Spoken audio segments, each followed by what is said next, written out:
Epic Duel Time is brought to you by Merrimack Games and Comics. Check them out on Facebook and visit their site at merrimackgames.com.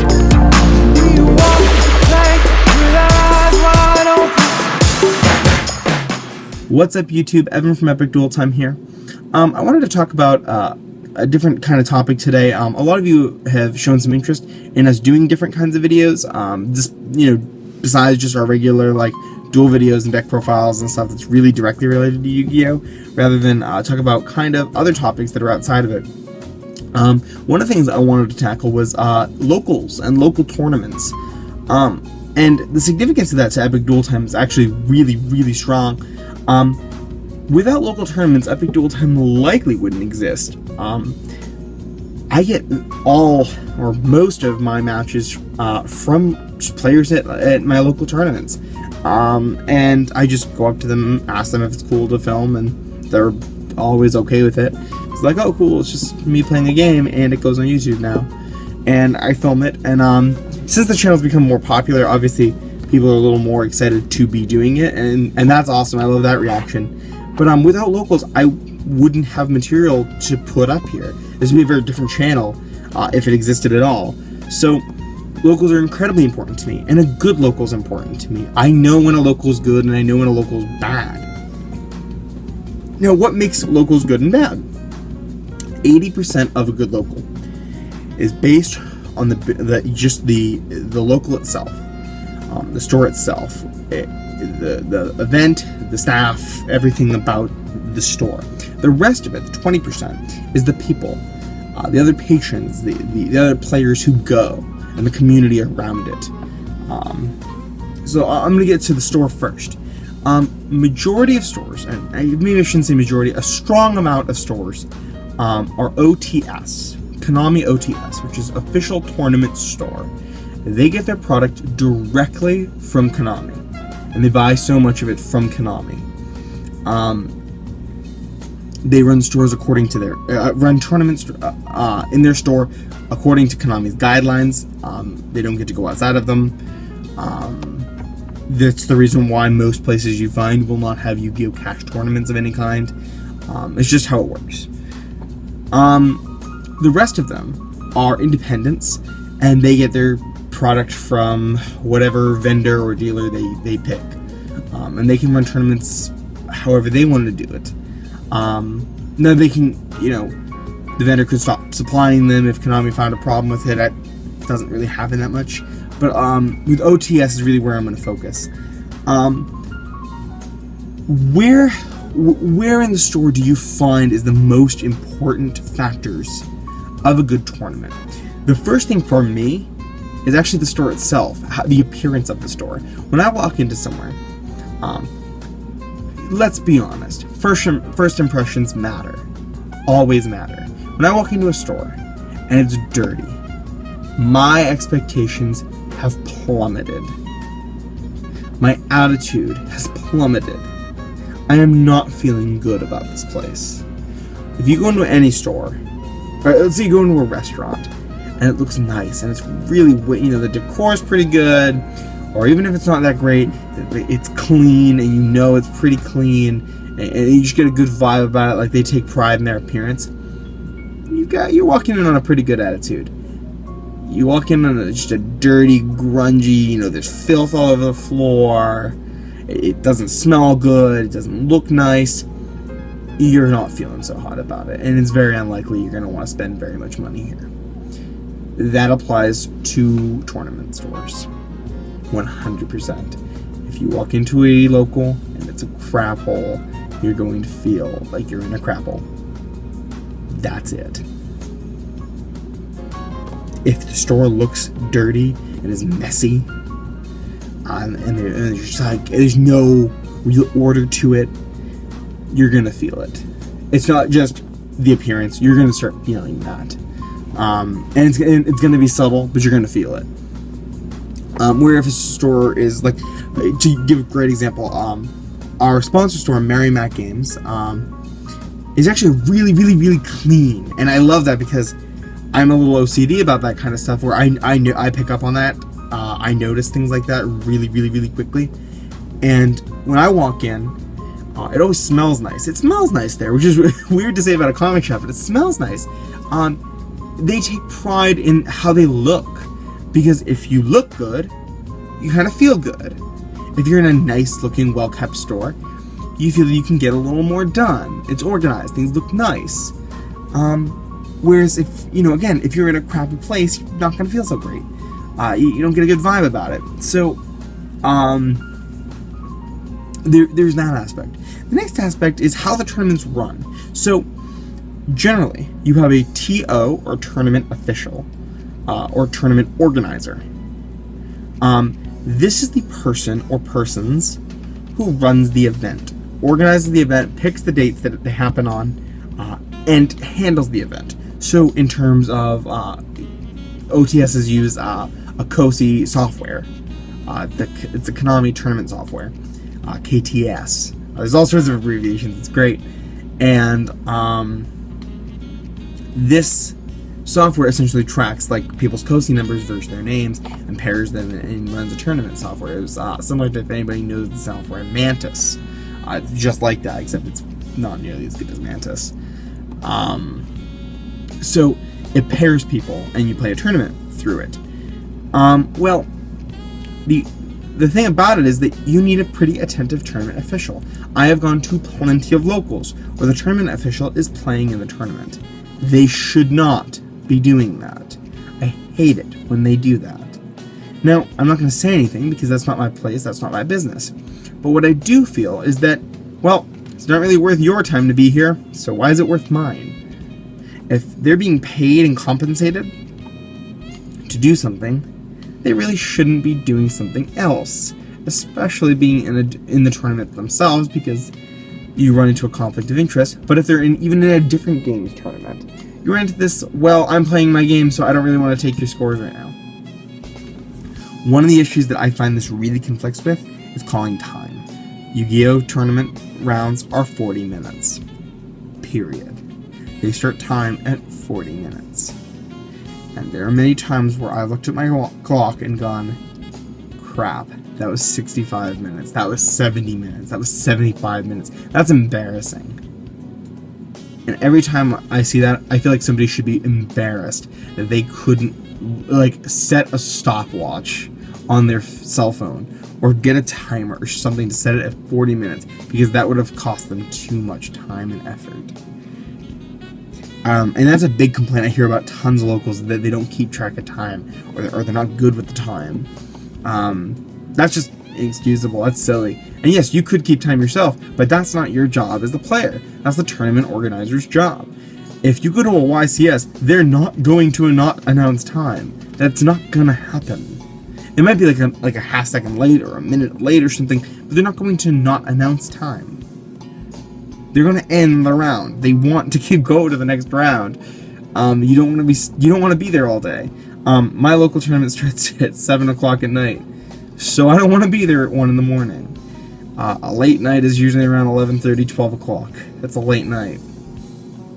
We usually get out around like 10:30, 11 o'clock, and that's pretty good. Anything before that's just really, really like, wow, that tournament whizzed by. Or there wasn't a lot of people. You want, on top of a tournament organizer, you want a judge. You want somebody who knows the rules of the game and is impartial. Someone who can solve rules questions and help educate some of the less experienced players, while also handling discrepancies with the older players and the more experienced players, I should say. You want somebody, and generally, if you can, who is not the tournament organizer. The reason why you want 2 people is because you have one person who can be more attentive toward the tournament, and another person who can kind of be off doing their own thing. So if you're in like a store and like you have 2 employees, like one's judging, so they're spending like 95% of their time on the tournament. The other one is, kind of working the storefront and keeping track of the scores. You actually have a pretty good system here. You have somebody who's not running back and forth trying to get scores, but on top of that, you have somebody who's constantly attentive to the tournament's needs, whether it's rulings, questions, anything that really needs to be done, and that's important. The next thing I find is a part of a good local is product. So I've won your tournament. I got $30 in store credit from the prize pool. I'm excited, and I have nothing to buy. Yikes. And I find that happens a lot. There are stores that overload themselves with all sorts of product, but then run out and they don't replenish. And if you don't replenish, you're in just as bad a position as if you never got it in the first place. It's bad, and it looks bad, because it looks like you didn't really plan ahead of time. And that's because you didn't. I mean, facts are facts. You don't have product, well, there's probably a reason. Astral Pack is another thing. Getting the packs. There are times where I see a lot of locals kind of, cutting corners, whether they're charging too much or they're not giving the boy the pack. The pack is part of it. The reason why the pack is good is because it does allow younger players to obtain foils, desirable foils sometimes.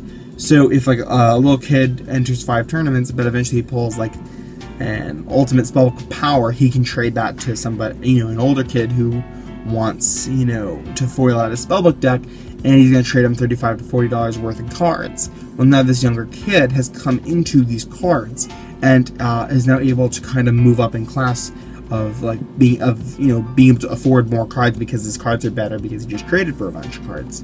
One card he didn't need. So generally how trading works in pulling packs, but you're also able to help fuel your local, card shop economy.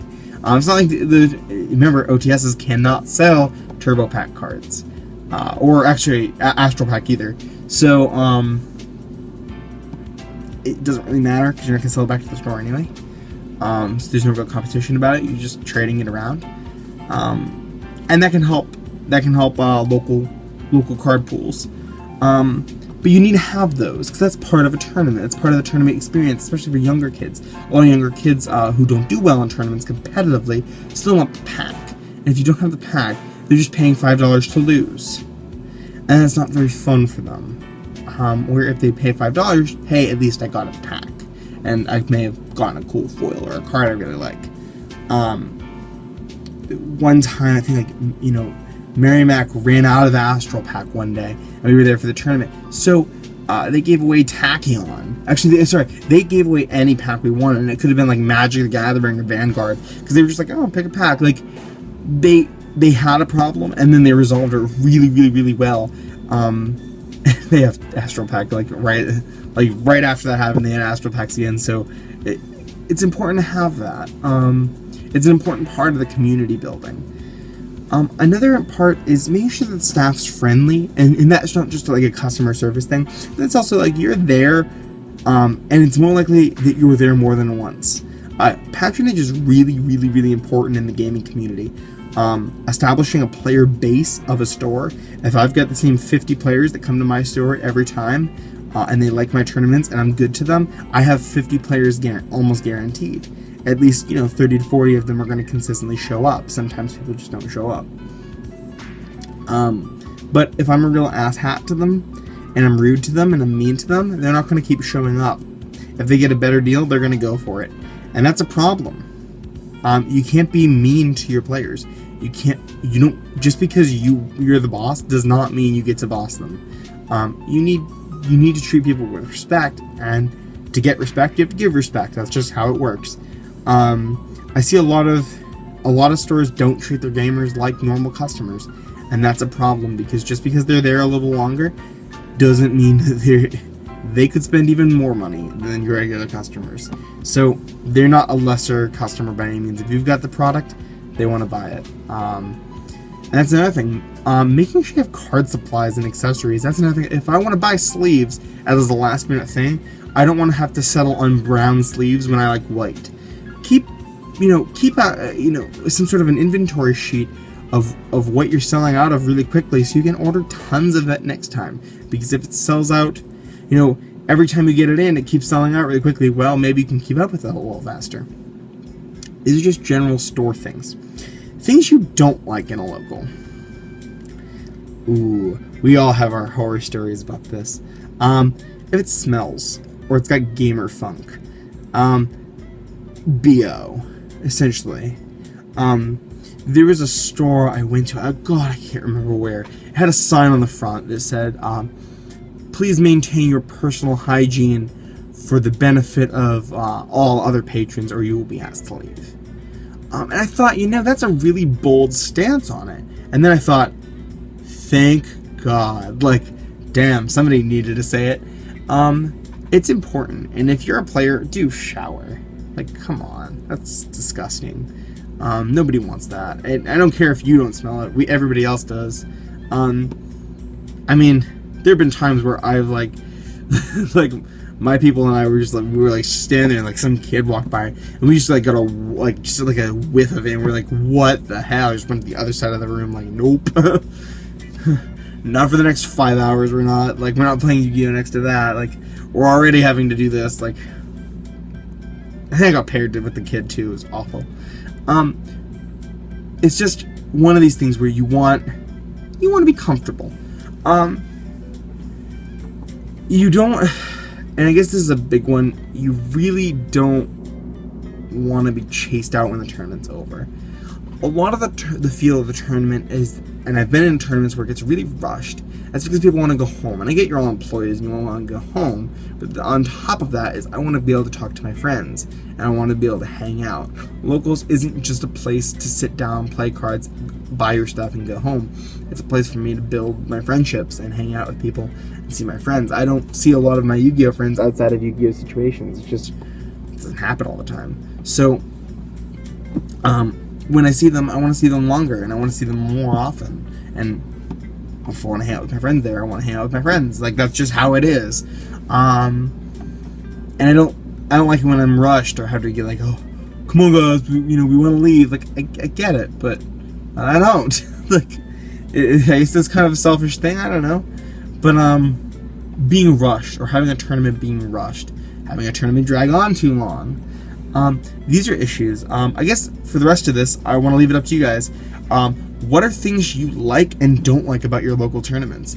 What are things that bring you in? What are things that chase you out? Talk about it in the comments below. I'd love to hear about it. Obviously, it's the end of the format, so we're not going to be posting up Duel videos anymore. We're done for now. Anymore, that's a really dangerous term. We're done for the format. Like, once September kicks in, we're going full blast, and I've got so much exciting stuff for you guys to see, because I'm super pumped about like all this stuff that I've like been working on. I have a new intro, I've got a new style for Duel videos, I've got all this crazy new stuff for you guys to see, and I'm like wicked pumped, and I've like almost leaked you guys the intro like 3 times, and self-control is keeping me from doing it. But